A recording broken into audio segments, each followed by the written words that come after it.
আসসালামু আলাইকুম, আমি doctor Sharmin Abbasi, consultant infertility, United medical college হাসপাতাল এবং মেডিক সিগনেচার ক্লিনিক। কোন সময়টা প্রেগন্যান্সি হওয়ার জন্য সবচেয়ে বেস্ট সময়?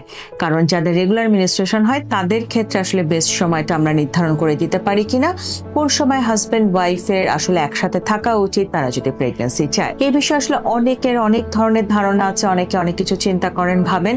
সেই জায়গাটিকে খুব পরিষ্কার করে দিতে চাই। প্রথম কথা, এটিকে ক্যালকুলেশন করতে গেলে আপনাদের মিনিস্ট্রেশনটা রেগুলার হতে হবে।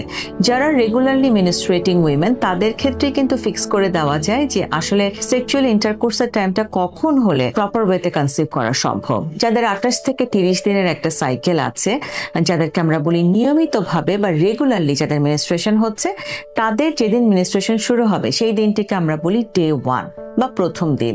সেদিক থেকে হিসেব করে দশম দিন থেকে 20 থেকে 22তম দিন পর্যন্ত, দশম দিনে শুরু হয়ে 20 থেকে 22তম দিন পর্যন্ত প্রতিদিন অথবা একদিন অন্তর অন্তর আসলে সেক্সুয়াল ইন্টারকোর্সের বিষয়টিকে মাথায় রাখা উচিত এবং রেগুলারলি এটাকে মেনটেন করা উচিত যদি আপনি পারফেক্ট হইতে প্রেগন্যান্সি চান। আর যাদের ইরেগুলার মিনিস্ট্রেশন আছে, এটিকে হিসেব করতে গেলে আগে মিনিস্ট্রেশনকে রেগুলার করতে হবে, দেন আপনি আবার এটার জন্য ট্রাই করতে পারবেন।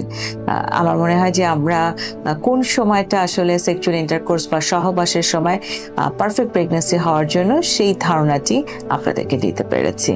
সবাই সুস্থ থাকুন, ভালো থাকুন।